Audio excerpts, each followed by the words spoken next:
We've started something new here at Men at the Movies. With each episode that drops, we've made available a one-page PDF study guide. This includes key insights and themes from the movie, discussion questions to go deeper into those themes. We even have some practical steps on how to take those themes and apply them to our lives, and even some scripture verses that apply to the conversation. The link is available in the show notes for every episode, or you can get it delivered straight to your mailbox, your email box, by signing up for our newsletter at menatthemovies.com/subscribe. For this episode, we asked the question, what if laughter really is 10 times stronger than morphine? And the most applause you'll ever get happens right there in your own living room. Stand-up comedian Bob Smiley joins us to unpack Mr. Saturday Night as he shares his story about embracing his gift and the struggle to remain connected to Christ, not the crowd. Join us as we discover God's truth in this movie.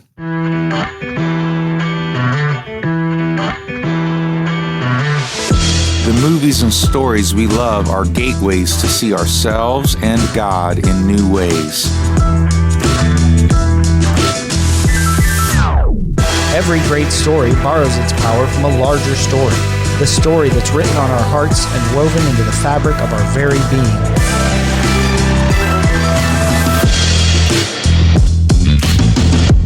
Hello and welcome to the Men at the Movies podcast. My name is Paul McDonald, and I am super excited about our next guest, introduced by supporter, board member, and overall good dude, Matt Gleaves. And so I'm super happy to introduce Bob Smiley. Hey, Bob, how are you doing today? Man, I'm good. I am actually off the road, not doing shows until Friday, so the hardest part of my day was getting my AirPods in. And so it's kind of done. Like, it's kind of nice. You've already peaked. Yep. I can go back to bed after this.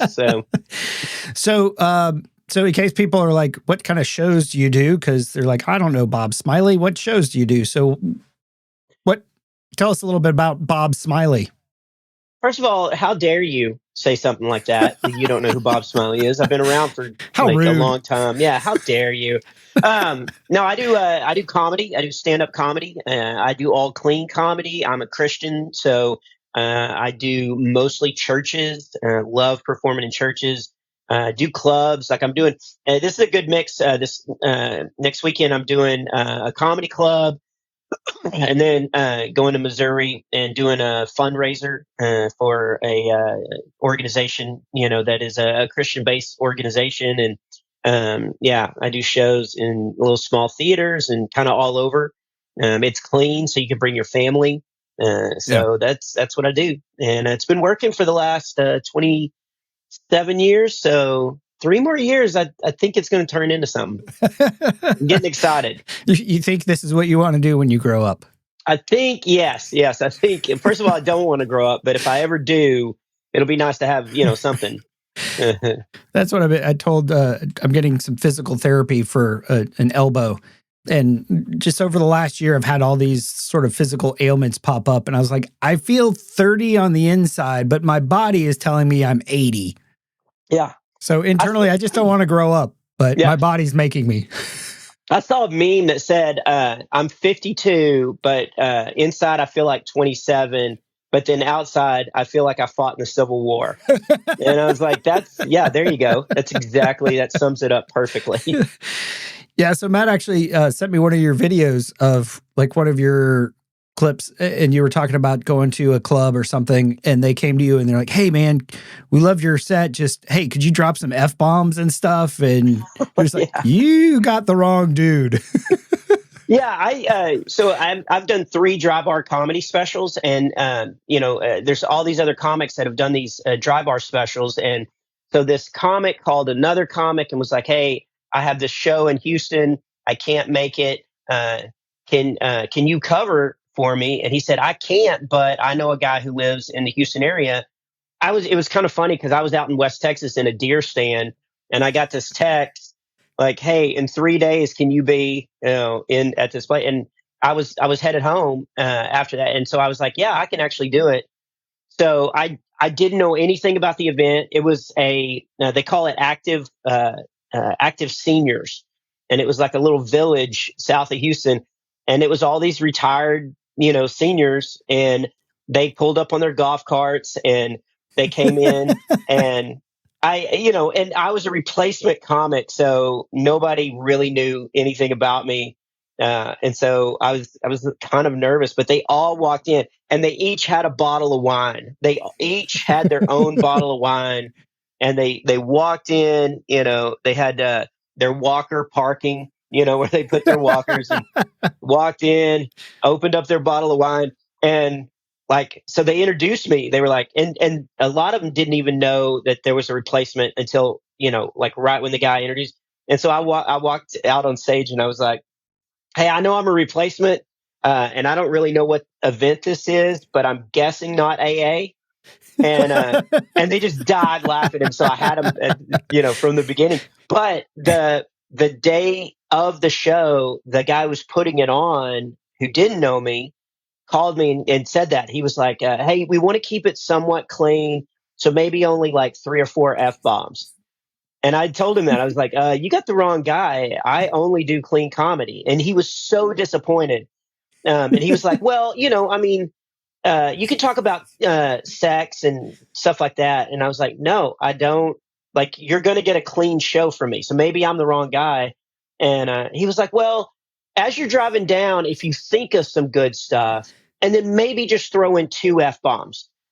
And I was like, no, I don't throw in F-bombs in my personal life. I'm not going to throw in on the stage. And then what I found out, because the show was killer, like the crowd was just the best crowd.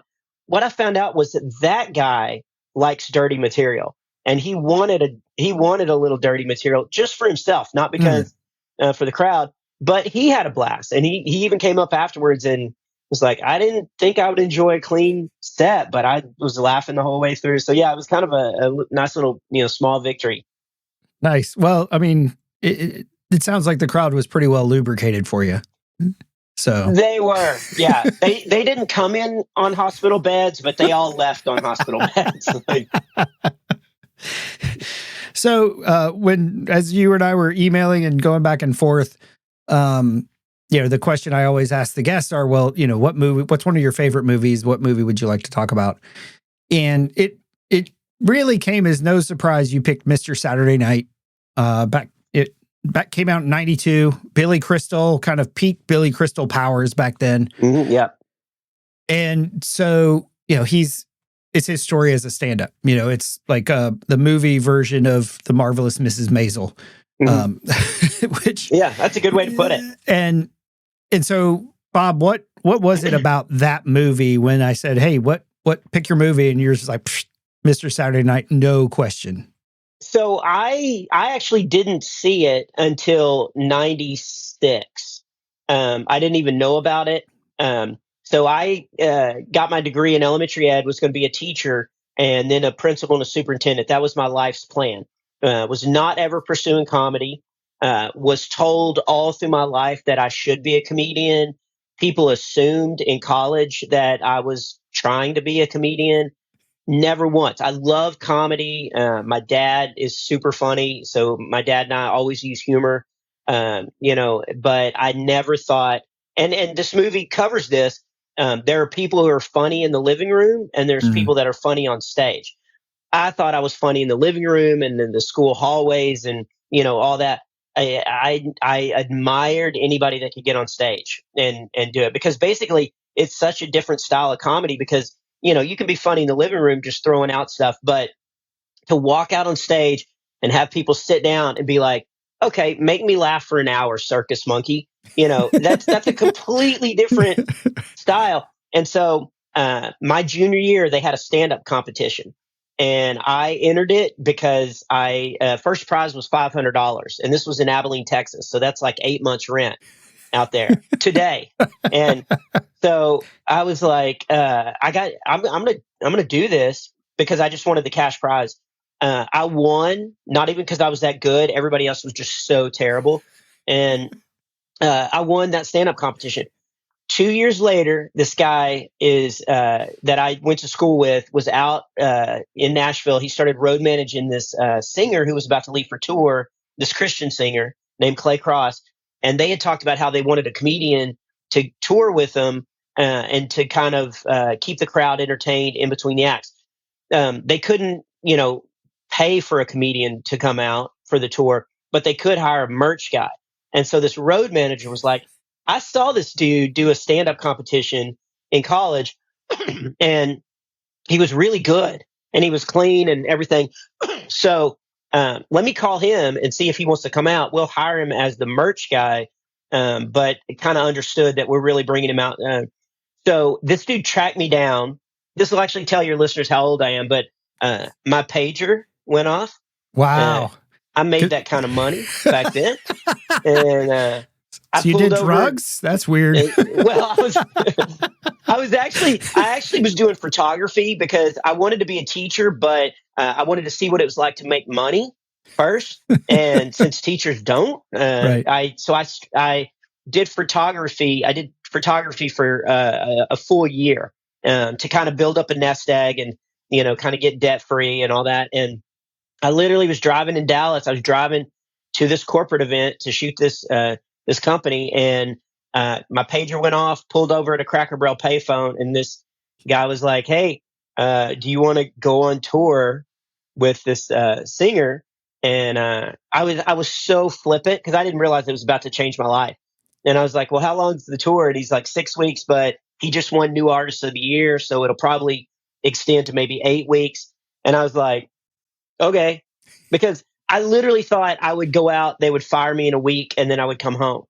And so the reason why this movie resonated with me was because I did not ever think that I could do comedy. I was very comfortable being funny in the living room. So I was more like the brother. I was more like Stan. And then all of a sudden I flew to Nashville, got off a plane, got on a tour bus, and went out as a comedian. And I didn't know what I was doing. So the scene where Buddy, right when he changed his name to Buddy Young Jr., as a kid, walks out on the talent show and tells the first couple of jokes, bombs, and then he gets heckled and he grabs the mic and he starts like just slamming the guy who's heckling him. Like when he grabbed, and I'm sure we'll talk about this, but when he grabbed that mic and pulled the mic out of the stand, all of a sudden he became a comedian and he realized he could do it. No, look, we don't belong here. We're funny at home.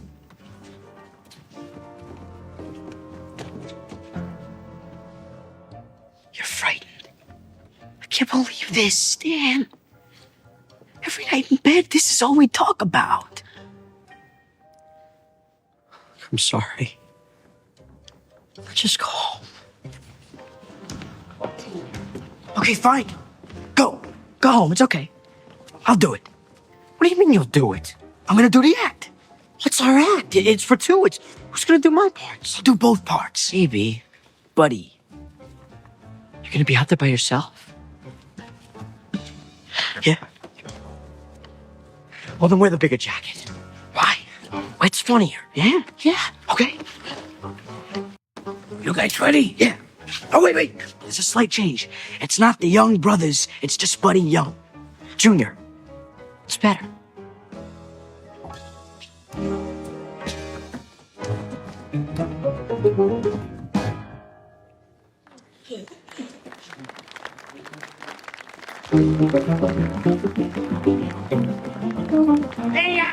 Hey-ya! Let's hear it for Alberto and Lupe, the fabulous Tuckman! Hey, I haven't seen dancing like that since they hung my brother. All right, don't leave. The wrong way. We're the same blood type. Now, let's give up First Avenue Amateur Night. Welcome to a fabulous kid. Very funny, we hope. Here he is, Mr. Buddy Young Jr.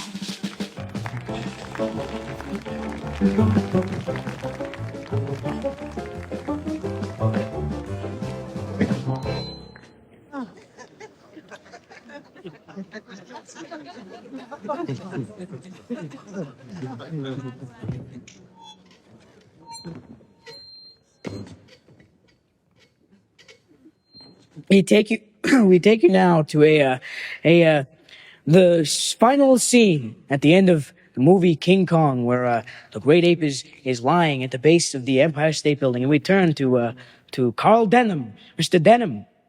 Was it the machine guns that killed him? Machine guns? Fe! Siz gavey na shikse!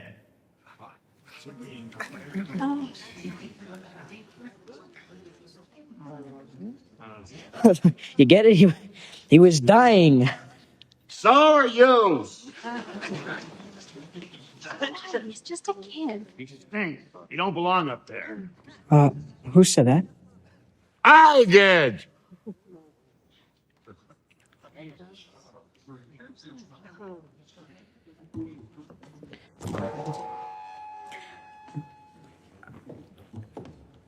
Sir, would you mind standing up, please? Please. Yeah. Thank you. Whoa! Oh, look at you. You're New Jersey in pants.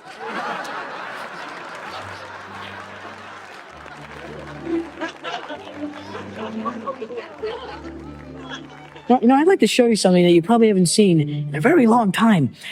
Your feet. No, I'm kidding. I kid the bloated. No, but seriously though, there are some things that you should really learn how to say. Like, I'm full. Oh, thank you. No, please give a round of applause for our special guest, the Hindenburg.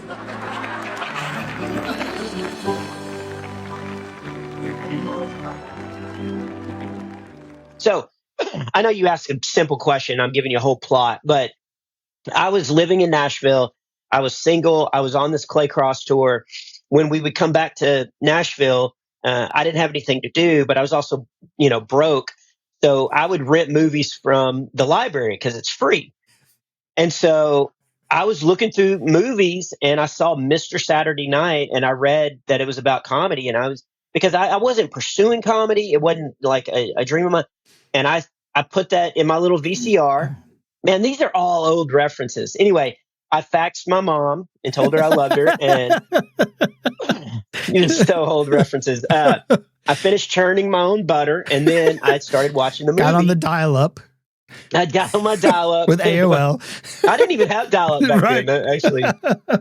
But yeah, and so I started watching this movie, and it so resonated with me of like, I felt like I could do stand-up. I was kind of figuring it out, but I didn't know. I just had this love of making people laugh.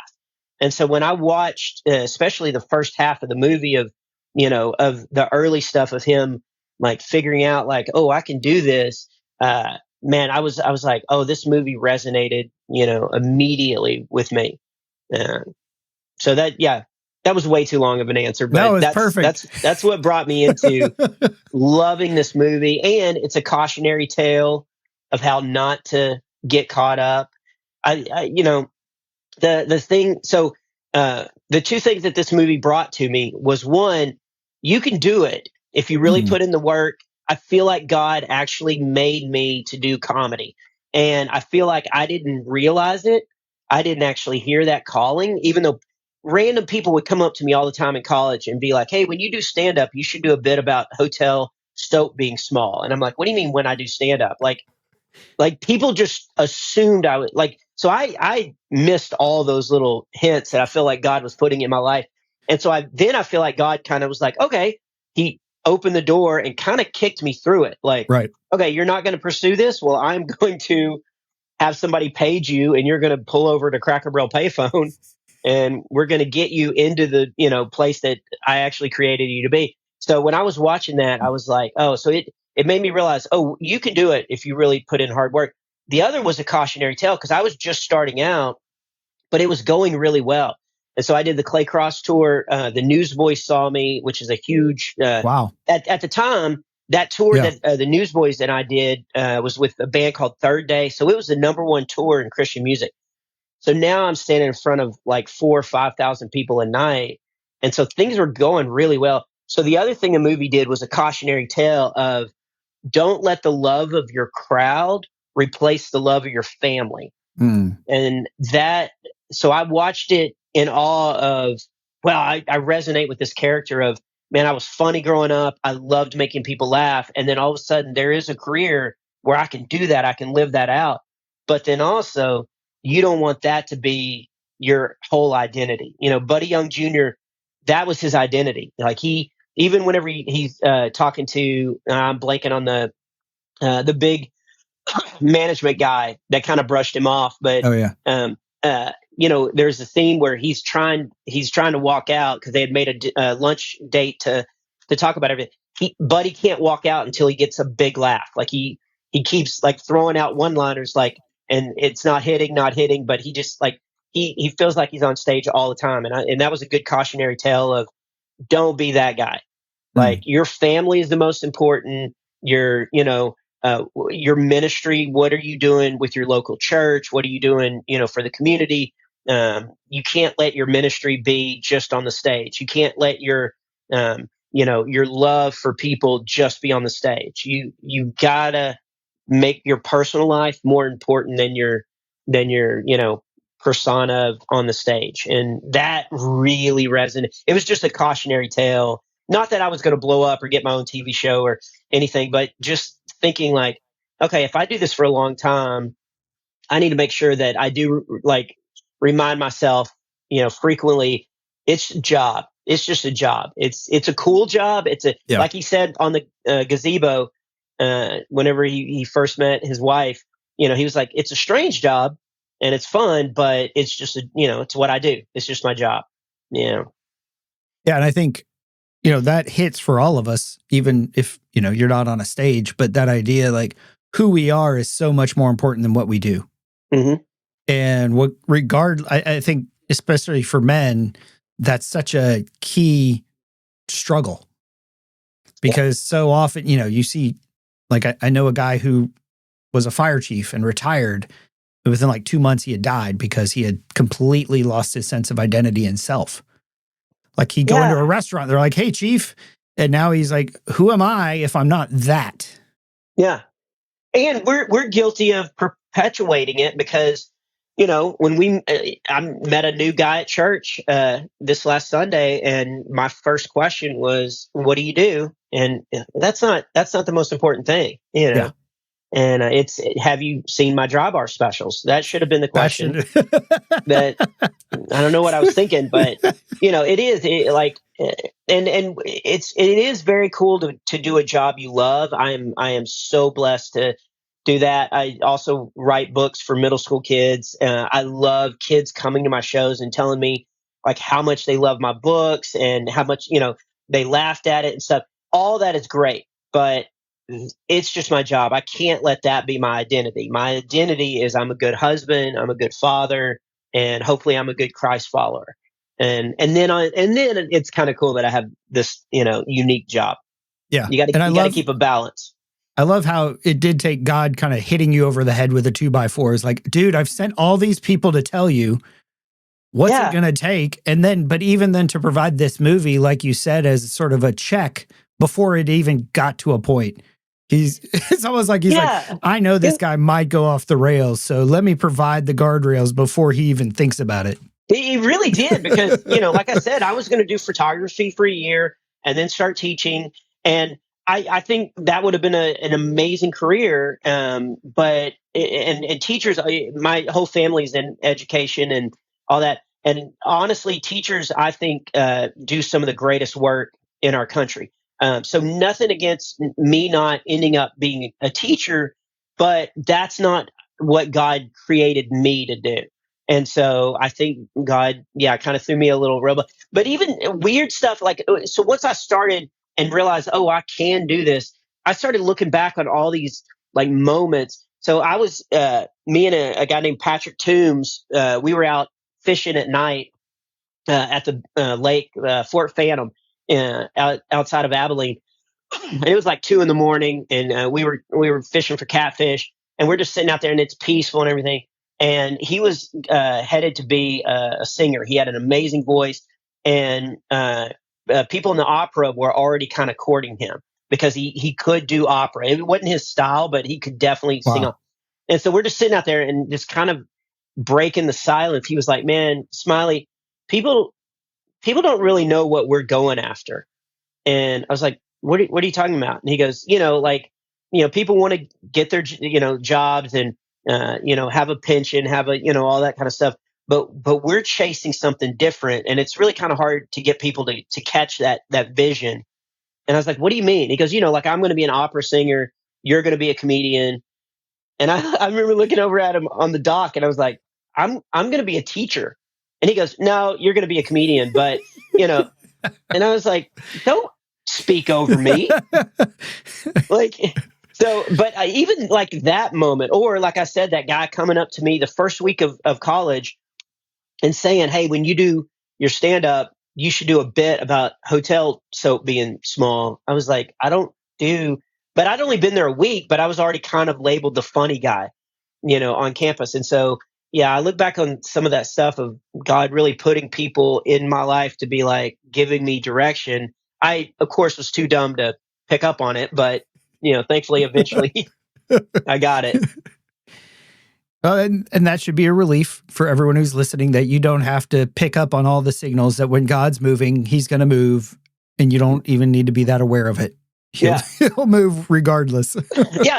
And I have kids come up to me after the show all the time and be like, hey, I want to be a comedian. How do I do it? And I'm like, well, do a stand-up competition your junior year in college and then wait for somebody to page you.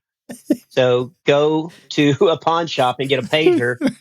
And like, I have the worst advice, but what I'm saying to them is like, if God wants you to do it, then, and I mean, obviously if you want to, like, once I realized I could do it, like I actually could do comedy on a stage, my whole goal was to bring people laughter that they didn't feel bad about listening to. And again, this movie resonates. Buddy Young Jr. gets so mean whenever he's bombing. He goes after the lady with the, too much makeup, or, there's in one of the kind of early parts of the scene, he's playing an old folks home, and his brother Stan is like, hey, don't be mean. And he's like, hey, what am I going to say? Moses called, and, I won't say it because it gets a little blue, but, and he's like, I'm not going to do that. And as soon as he walks out and he starts to bomb, he looks at the lady. He's like, hey, Moses called. And he can't help it.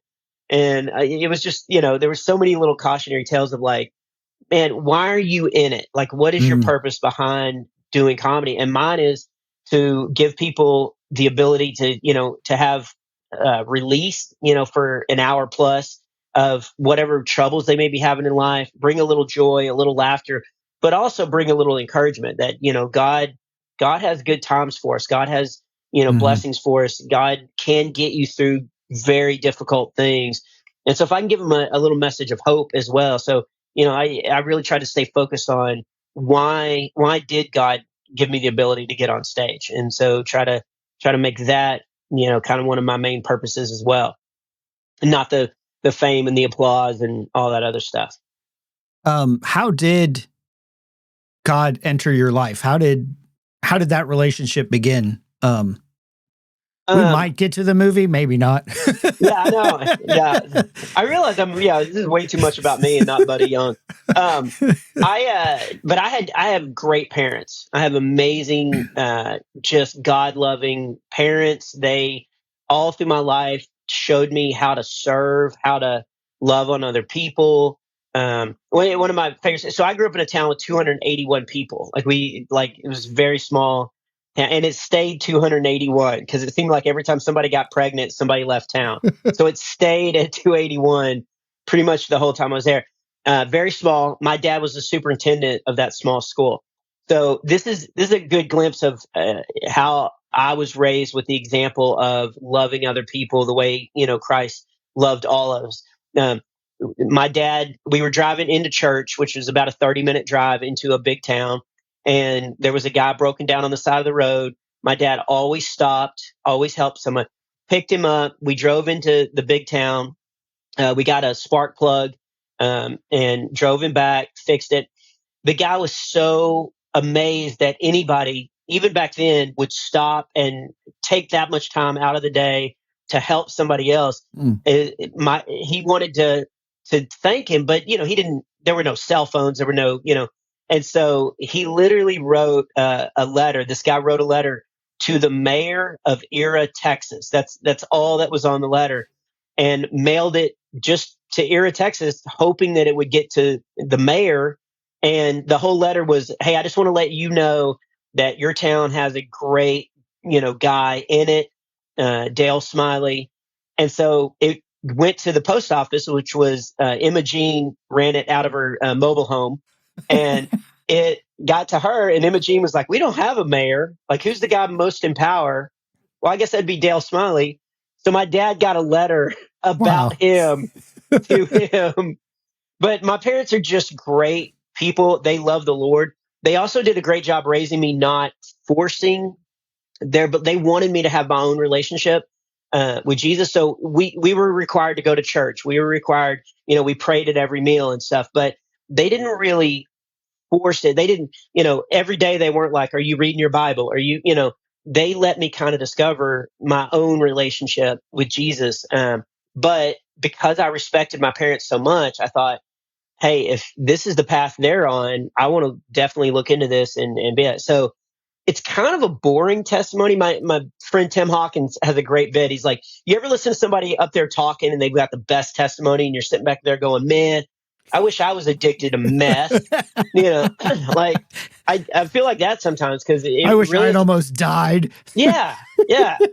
But I mean, it's my kind of testimony of I grew up with amazing parents that just loved the Lord, and I started reading the Bible very, very young, and it all made sense to me. My prayer life was pretty great. I really felt the presence of the Lord.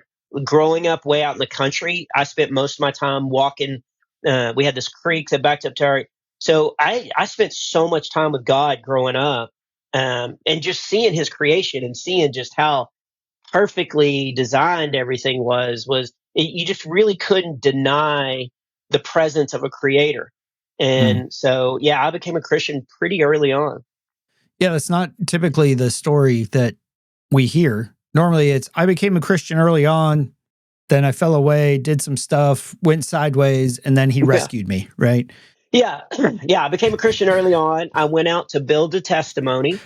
Yeah. I got jealous of this guy's testimony, so I started meth. Yeah. Okay, I'll tell this really quick. But so for those that don't know, I was married 17 years. We had 3 kids. She met somebody else that was very wealthy. I actually, she left. So I was a single dad for a while. And when she left, I was like, "What does he have that I don't have?" And she told me. And at first I thought it was a gun, but do you know what a 401k is? Yeah. Yes. He has a huge one of those. So anyway, so I was a single dad for a while, and this one week that I was like, I'd gotten sick. I'd gotten the flu, actually, same as I have now. And there's a Med nasal rinse thing. Do you know what I'm talking about? It's like a little salt solution, and you put it in your nose, you squeeze it up. So I did that. Kids were at school. Did that. It cleared up my nose a little bit, but your sinus passages store a lot of that water and stuff. And so got on my motorcycle, went to the post office to mail some merch and stuff out. And because I go all the time, I know how to do the machines. And I walked in, single dad, kind of dark, place in my life. Walk in, and there's this gorgeous girl, and she's trying to figure out how to do the self stamp thing. And I just look at her and I go, "Hey, I can help you with that." And she's like, "Oh, thank you." And I start like cracking jokes, and she starts laughing. And I'm like, all of a sudden, for the first time in a long time, I felt better about my life. And she was laughing and everything. And it printed out the stamps. And I leaned down to get the stamps for her. And when I leaned down, the water in the sinuses just poured out of my nose. And I leaned back up, and she's just like horrified. And I laid the stamps down, and I said, I guess this is over. And I just put my motorcycle helmet on and just went outside. It was like the worst. It was like the worst moment.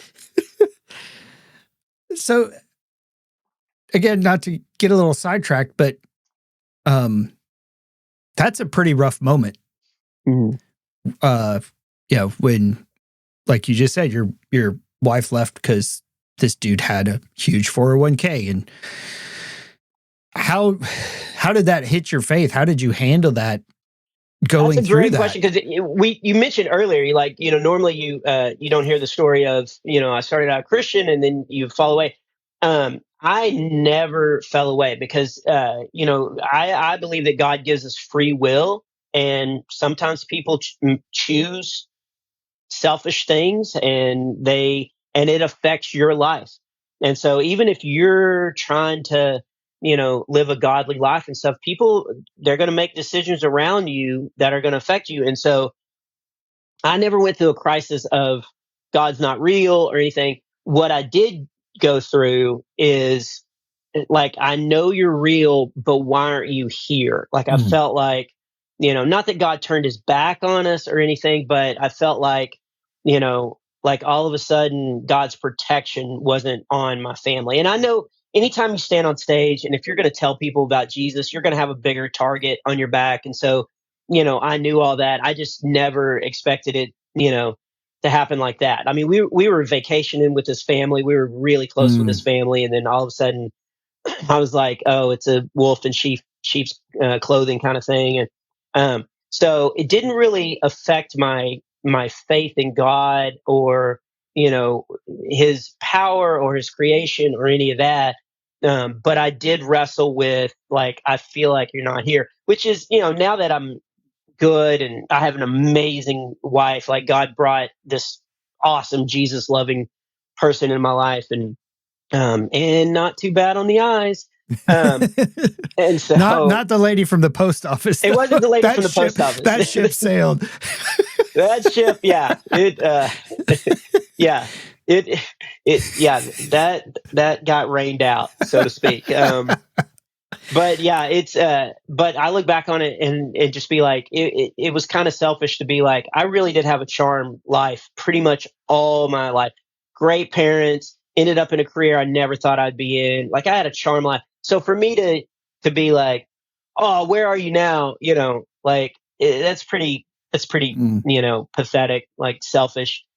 Because we are going to have hardships. The Bible talks about that. We're going to have hardships, and how we get through it, and God will, carry you through it, but he won't necessarily, sometimes you're going to get swallowed by a whale. Sometimes, things are going to happen that, like, you don't want them to happen, but then you kind of look back and be like, oh, I see God's hand was on that. So yeah, I never really did have that, curse God and walk away and any of that kind of stuff. But I did have a lot of weak moments of sitting in my living room. I'd get the kids on the school bus and off, and I'd come back to this quiet house and just be like, and there were times where I was shouting, where are you? Where are you? I felt like he wasn't there, but he was, he was taking me through it. And, I learned a lot of good things about myself, and, learned who my real friends were, and, learned a lot. Like, I feel like I'm a very more focused and stronger person because of going through that. And my wife's hot now. So just saying, bonus. Was there a moment that you thought that sort of you felt like the shift from where are you to feeling his presence? Yeah, there were some really cool moments that was kind of undeniable. So my dad has a friend that has a ski cabin out in Cloudcroft, New Mexico, and my boys and I had never been snow skiing. My boys had never been, and this guy heard what I was going through, and so he called my dad and was like, "Hey, if he wants to take the boys and take them to the cabin and just chill out, for a week or something." And so my dad told me, we were flipping out. Like, I was like, boys, we're going snow skiing. And they were all excited and everything. And that was about 2 months before we were actually going. And so we were getting, more and more excited. And then my dad called the guy and he was like, okay, what about, do you, is there lift ticket coupons or anything? And my dad's friend was like, oh, it hadn't snowed there in like 4 years. Like, there's no snow. And so my dad called me and he was like, I don't know how to tell you this, but Cloudcroft hadn't had snow in the longest time, so you're not going to have snow. So I had to go upstairs. I'd already put the kids to bed, and so I went up stairs, and I told the kids one by one, start with my oldest, Coulter, then Trent. Then I went into Xander's room, and I was like, Xander, buddy, I got some bad news. We're still going. It's going to be fun, but there's no snow, so we're probably not going to snow ski. And I'll never forget the faith of a child. He looks at it and he goes, "It's okay. I'll pray for it." And I was like, oh, this kid has more faith than I do. And he did. He prayed fervently for snow. And we flew out to El Paso, got our rental car. The week before we flew out, they got like 4 foot of snow. Like they got so much snow that we couldn't actually make it to the cabin. and people were shutting, but the ski lifts were running like crazy because all of a sudden they got snow. And because I have so many Hilton points, I found a Hampton Inn at the base of the mountain and just cashed in points for a week. And they had an indoor pool that was heated. So me and the boys would go and we would ski all day, come back to the hotel, get in this heated pool. And literally, like when I told Xander, I was like, dude, they just got pummeled with snow. And he was like, yeah. Like he didn't act like it was a big deal. I've been praying about it, so of course. I've been talking to our creator about it. And so there was like that moment was like, oh, that's right. Like, and not that God's going to do that all the time. I definitely know that he doesn't, do that all the time. But at that moment, that's exactly what we needed. Like we needed that blessing, and he did provide it for us. And there's lots of things, because I don't want people to listen and be like, why haven't I gotten a blessing like that? Like, I think he only gives those blessings when we absolutely 100% need it to get us through what we're going through. And so, yeah, that was a crazy kind of reset of like, okay, he's got us. He's, and it was a great reset. There's a Baptist encampment that I performed at for like 9 years in a row at a summer called Piney Woods in East Texas. And the people that run Piney Woods are the most just godly people I've ever met. And they heard I was going, what I was going through. And my kids grew up going there during the summers because I was always performing for the youth camps there. And so they called me and they were like, hey, just heard what you're going through. Grab your kids, come here, for a week and just hang out at our camp. Nobody's here this week. Just come hang out. You know where the key to the pool and the pool slide is. And we just went and just healed, for a little bit. So there was a lot of stuff like that kind of got us through. That's awesome. And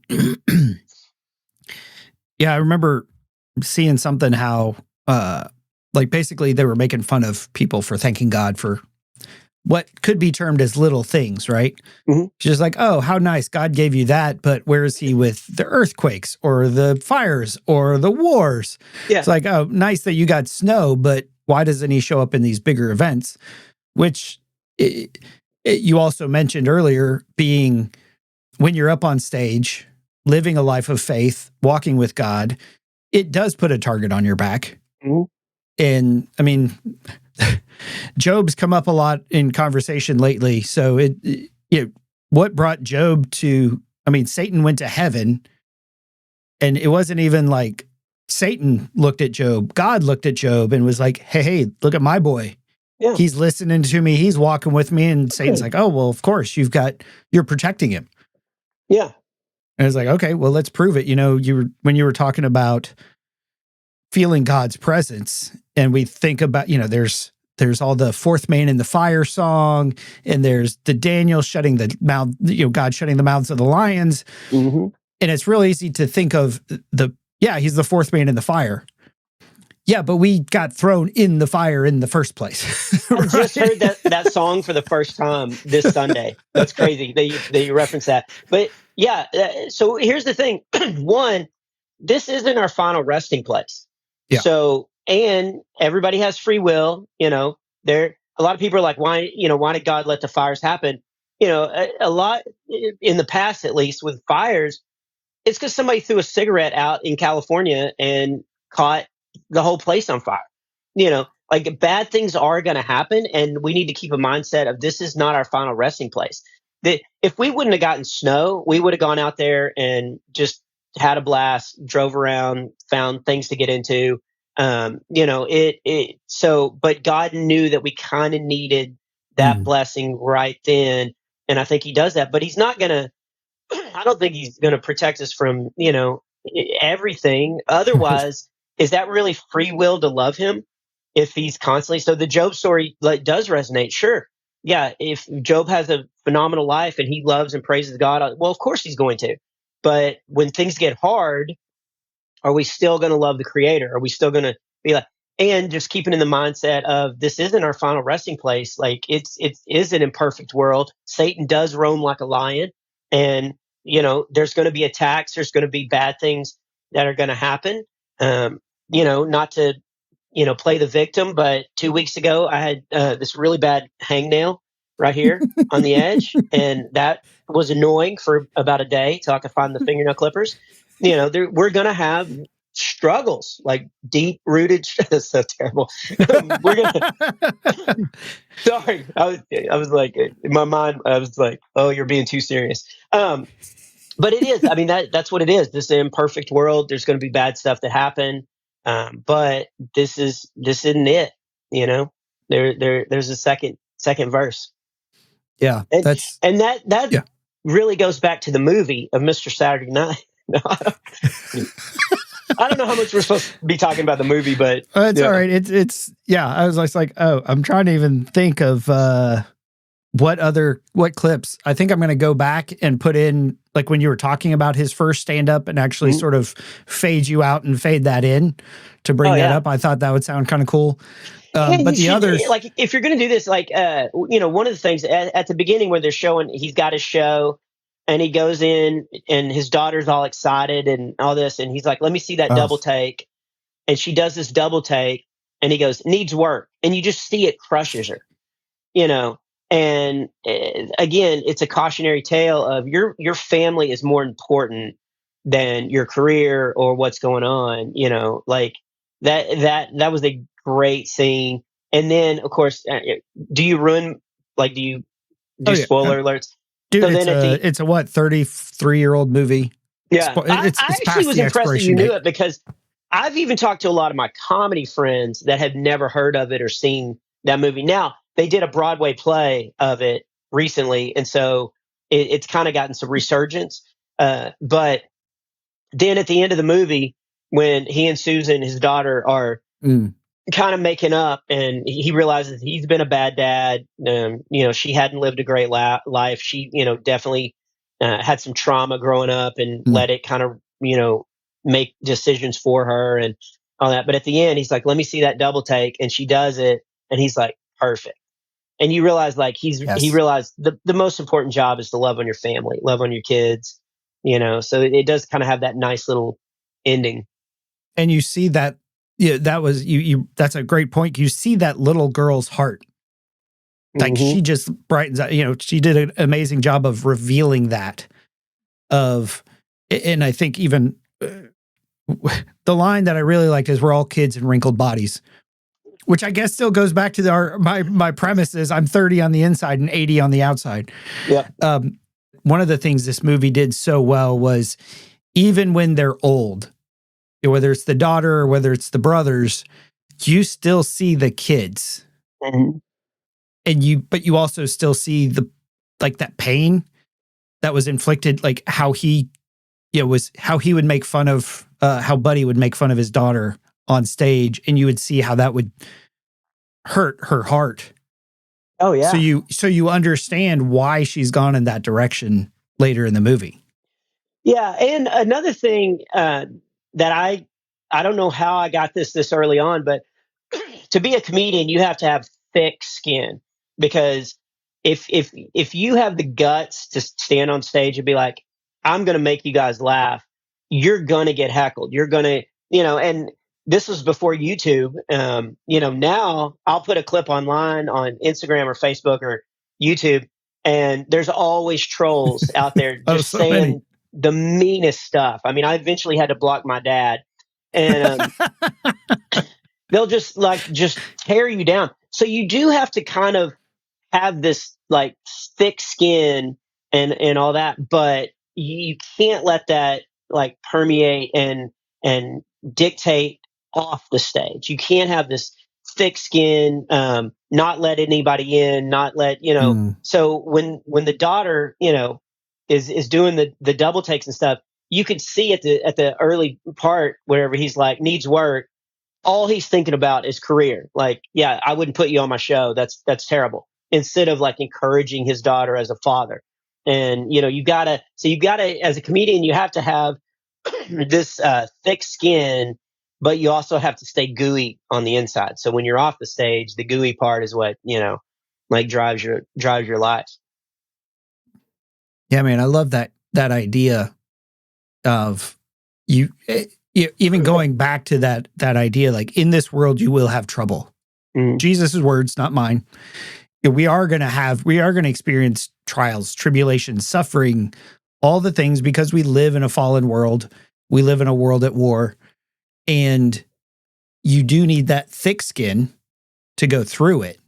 Yeah. But you can't take that thick skin to the people who matter, to the people who look to you, to your wife, to your kids, to your close friends. You've got to be, as you said, gooey on the inside. Yeah, and there's a great scene. So, like, most of his jokes early on was about his family and specifically about his mom. And then when his mom dies, and they're at the funeral, and they say if anybody wants to get up and talk, and at first Buddy wants Stan to do it, and then Stan, everybody's pretty much like, no, Buddy, this is your thing, and he gets up, and he's, of course, opens with some jokes about his mom. When I first heard that she died, my first thought was, did we get a recipe for kibble? And he gets a laugh. And then he kind of, he does his Buddy Young Jr. thing. But then all of a sudden you see that thick skin just taken off and set aside. And he's like, he was talking about how she has these big arms, these curtains, flaps and stuff. And he's like, but when you were in her arms, there was never a greater place to be. And then you just see him taking that thick shell off. What can you say about someone who gave you life? My brother Stan first told me that our mother had passed away. My first thought was, did you get her recipe for kugel?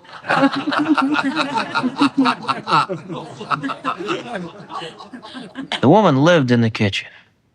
Seriously, she had a bed put in there and everything. And until I was 15, I thought my name was Taste This.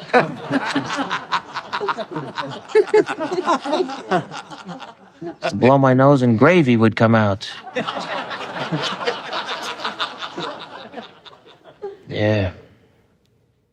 She was everything for us. She cooked for us. She cleaned for us. She had sex with our father. I'm sure that was no picnic.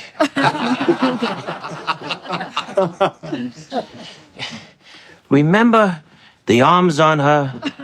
She had these gigantic arms that they weighed more than me and you, Stan. They did. They were like flesh curtains, these arms. Just looked like the Jewish Batman, just this big cape. When she waved goodbye, sounded like 5 people applauding. When we were kids, we could sneak into the movie theater, hiding behind those arms. The Lowe's Pitkin in Brooklyn. Am I right, Stan? Remember? But when she held you in those arms, it was the safest place in the world to be.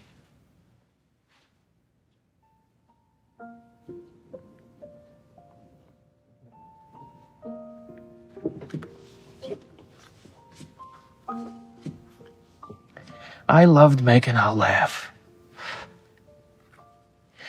Because she had this laugh. Big, big beauty laugh. You know? It would hit you like a wave at Coney Island.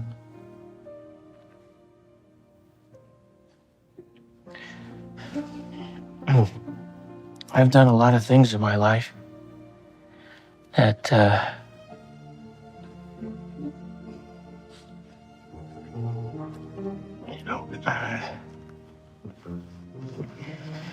but I know that I made my mother laugh.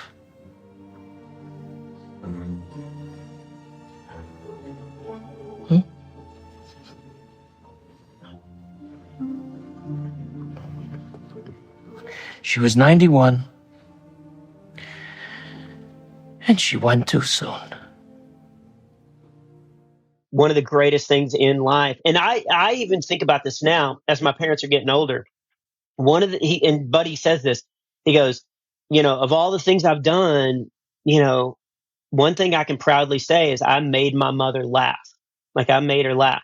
And I have that relationship with my mom. One of my favorite things to do is make my mom laugh. Even, to this day, just hearing my mom laugh at something I say is better than, a 3,000 seat theater laughing, at my booger jokes or, whatever. Like it's like hearing my mom laugh at my booger jokes. Like that's where it's at. That's the big thing. And you see that kind of softness all of a sudden start emerging. And you also kind of see him, if you really have a trained comic eye, you can see him kind of wrestling with, oh, I shouldn't be this vulnerable. But as he starts to do it, he's like, no, this is comfortable. This is good. And you just see him soften a little bit. But then he's right back to one of the things that made me laugh the hardest was then fast forward later in the movie, Buddy runs in to Stan, and he's like, Stan. And his brother's like, what is it? And he goes, Mom died again.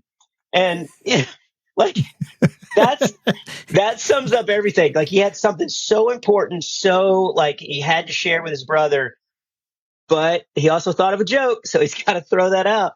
And that's the way my dad and I, have always like lived our life is like, we can be serious when we need to be, but also you're going to get a couple little jokes like in it. Probably not going to last very long. Yeah. Yeah, it's interesting as you were talking about that moment about how he made his mom laugh, and that was one of the great moments. Seeing, as you said, he starts with his stage presence, but again, he becomes younger the more he talks. Mm-hmm. Yeah. And last summer, I was fishing, and my wife and I, we went for a couple of days out to a lake in Tennessee. And I rented a pontoon boat, and every morning, sunrise, I was out fishing. And this is supposed to be one of the best fishing lakes in the state. It's all perfect weather, and I see fish jumping all around me, and I'm catching nothing. Yeah. And I'm praying, I'm talking to God. I was like, God, I really want to fish. Sort of like it'd be really nice if it snowed. Let me pray for snow. Let me pray for fish. I really want it. But what God was doing was he was sort of taking me deeper into that. And it was reminding me of my grandmother, my dad's mom, who, she delighted in us. She would always laugh and always smile. And they had a cabin up in Maine, and we would go out early in the morning. Like we would catch pickerel, and she would come back and fry it for breakfast. Oh, it's the best. And like thinking about that, I was like, why is it so important to catch fish? And it was like, when I catch a fish, I hear my grandmother's laughter. Like I feel her delight. And to a point, God was like, that's become too important. That's become the focus, not enjoying the time together and enjoying outside and all this stuff. But like realizing how important that was, like her smile, her laugh, her delight not in anything I do, but just in being with us. Mm-hmm. Like Buddy said, is like, I love to make her laugh. Yeah. And there's something to that. And I think that we can receive that from God too, it's like you're talking, there's this sense that almost like laughter is the language of heaven, Because if there's joy, if there's love, if there's all this good stuff, like God created laughter, right? Yeah. And it's free. Like Yeah. I do this bit on stage, but it is true. I read in a medical journal that laughter was 10 times more powerful than morphine. Like that quick burst of endorphins and laughter is actually more powerful than morphine. So the joke I do on stage is because everybody looks at me like, really, like they think I'm making it up, but I'm actually not making it up. And so I say, okay, a couple of you agree, the rest of you are staring at me like, we like morphine. And I go, it's not either or. You know, if I break my leg in half, I don't want my doctor standing over me going, knock, knock, you know, like, so that's the joke. But the reality is I wrote that bit because I wanted to remind people that God did create laughter and it is powerful. It's healing. Man, there's so many people that come to my shows that just haven't laughed in a long time and they kind of forgot the healing power of laughter. And they can come and, like I say, you know, set their burdens down for an hour and just be reminded there's joy to be had in the world.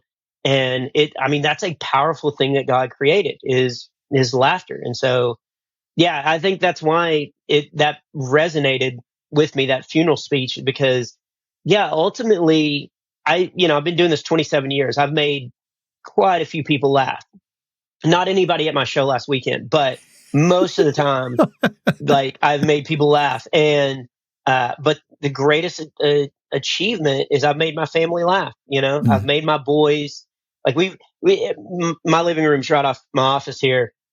That living room, even in the midst of all the darkness and us trying to figure out life as a single dad and all that, we filled that room with laughter. Like that laughter is. That room is full of past laughs. And to me, that's my greatest achievement. You know, it is a powerful tool that God has given us. I don't know if that was a question or anything. We kind of just went off. I call it following the Spirit. I've actually done really well. I know Matt probably warned you, but I've actually stayed on topic pretty well today. I think a flu has kind of you're getting Bob Smiley decaf instead of nice. The full, yeah, not the full bore. Yeah. No, Matt was like, yeah, just to warn you, he's a talker. And I'm like, holy crap. If Matt Gleaves is calling someone a talker. Yeah. Whoo! Hello, cattle. You're black. Right. No, this is, this has been delightful and I love super Matt. enjoyable. I want to say that on here. I love Matt. I could listen to him I couldn't listen I have to listen to him for hours because he just it's hard to get a word in edgewise with him. Yeah, because you don't want to interrupt, but there's no that's the only way. Yeah, being a part of if we sat down together over a cup of coffee or something, yeah, I would just be laughing because there's nothing else I could. It wouldn't be like I'd be contributing to the conversation. It'd just be two bucks fighting over the best grazing ground. Yeah, that's true. So Bob, thank you so much for coming on here. I really appreciate it. It's been awesome and a blast. And I have had, my daily dose of laughs just in this conversation. So I really appreciate it. If people want to find out more about you, your shows, the stuff you're working on, what's the best place that they can go find that stuff? So I'm on Instagram, Facebook. I'm on X. If your listeners are sinners, I am on TikTok. It's just Bob Smiley Comedy is the handle for all the social medias. My website, and I believe, Paul, is your homepage, is bobsmiley.com. And that's where you can find all my show dates. Where I always go. First thing I do. Check out every morning. I want to thank you for doing a podcast about movies. That was one of the things that my kids and I, especially when I was a single dad, I would make dinner and then, and some people might not think this was the best thing to do. Because I know the dinner table is a good, important deal, but I would make dinner and then we would watch part of a movie. So throughout the week, we would watch, 2 or 3 movies in completion. And I would show them all these, comedy movies that I grew up on. We would watch a lot of current, movies that had come out that, that my kids liked. They wanted to show me. And movies were a really good kind of healing solve on, the wounds that we were. So, to the point where when I got married to Sarah, and she brought me two bonus kids. So Dylan and Mason are my two bonus kids. And they, moved in. I didn't realize that my boys and I talk in movie quotes to the point where we were sitting around the dinner table one night and we were referencing, and we had this box. I wanted your listeners to know this, but we had this box called Clear Play that would edit out all the bad stuff of movies. So I could show my kids Blazing Saddles, Airplane, Top Secret, all these movies that Blazing Saddles must have been like a 5-minute movie. It was like, so when I got this DVD player called Clear Play. It doesn't even exist anymore because Hollywood sued them because you can't edit movies without their approval and all this. But you would set it if you didn't want alcohol use or bad words or anything.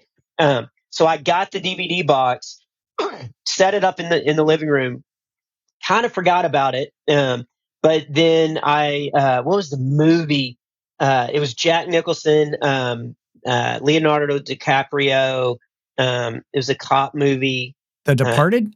The Departed. I got the Departed had just come out on Redbox. And so I got it. And so I put the kids to bed, put the Departed in, and it started out, I think, with Jack Nicholson. And he goes, the thing about the Dagos is, and it was just as long. And I was like, oh, this probably isn't a movie I need to watch. If it mutes that long, I was like, okay, that's probably not, But yeah, I would use that DVD player. And so we were sitting around the kitchen table, and as we were eating, we're just throwing out lines that all go with what we're talking about, but from 30 different movies. And finally, Sarah was like, I know you guys are speaking English, but it's so foreign. It doesn't make sense. Can we just talk normal? And we kind of realized we do have our own little movie language and stuff. But yeah, movies they've been a great thing. Whenever you're feeling depressed, whenever you just want to escape, if you can't go to my show, then sometimes movies are just the best to just kind of turn your brain off and just sit with your kids and laugh and, think. And yeah, so I love what you're doing with this podcast. Thanks. I really appreciate that. Now, did I read that the way you sent it? Because I didn't want to scroll. You did it perfect. I tried to remember how it ended. Okay, good. All right. I felt like I nailed it. Yeah, it's funny when you talk to people and you start just asking them. My wife will say, "What's your favorite movie?" I was like, "You can't ask that question. You'll get stuck. What's one of your favorite movies?" And then you say, "Why? What do you love about it? What character?" Yeah. And you get to know someone super deep, super quick. It's like, and you ambush them because all of a sudden they're talking about, as you mentioned earlier, one of our first questions is, "What's your job?" It's like, instead, what's your favorite movie? What's one of your favorite movies? And then you get to know somebody a lot more than finding out they're a pipe fitter or, they're an accountant or whatever it is they do. It's like, oh, well, this is your favorite movie. This tells me so much about you. Yeah. That you don't even know. So when I was single, that was one of my go-to questions whenever I, be on a first date. But I would ask, give me your top 5 favorite movies, because I found that in 5 movies, I could kind of tell who I was out with, so if it's Halloween 1, 2, 6 and 7, I was like, okay, check, please. You're sneaking out the bathroom window. Yeah. I'm like, didn't you have a steak knife? I don't see it at the table right here. Can I, we're going to date in public places. Yeah. Let me introduce you to my cousin who's a cop. If I found that if you get somebody to list their top 5 favorite movies, or just 5 movies that they like their go-to to watch, it really does tell you a lot about who that person is. And it's kind of an interesting case study on psychology of humans. Yeah. So, yeah, once again, I really appreciate it. Appreciate the conversation. It was incredible. For all the stuff, the growth, the audience, all the things I'm trying to do. What I found is the treasure is actually in the relationships and the conversations that I've got to have as a result of doing the podcast and going where God's leading me. And, when somebody says something like you just said, encouraging me, that's just God saying, yeah, you're on the right path. Keep going. And yeah, so it's thank funny. you for My that. wife was like, wait a minute, what are you doing? And I was like, yeah, we're going to talk about Mr. Saturday Night. And she was like, how much time do you think you're actually going to talk about the movie? And I was like, I'm going to really try. I'm going to really try this time. Like, stay on topic. Yeah, then we'll see. Now you're talking about Star Wars. Stay on target. Stay on. Yeah, it's a trap. So before we start another hour-long conversation, we'll wrap this up. This has been Paul McDonald and Bob Smiley, sort of talking about Mr. Saturday Night. Yeah. Hope you guys laughed as much as we did, and if not, then what's wrong with you? But I hope you guys enjoyed it, and I hope you join us next time here on the Men at the Movies podcast. I'd like to invite you to visit our sponsor, Confined Space Coffee, at confinedSpaceCoffee.com. They use coffee as a way to wake us up to the realities of the confined spaces we live in, whether at the workplace or in our hearts, minds, and souls. Men at the Movies listeners can get 10% off their first order by using code MATM at checkout. Visit confinedSpaceCoffee.com and elevate your work. Something inside has been awakened. I can no longer be who I was before. But if I am no longer who I was, who am I to be?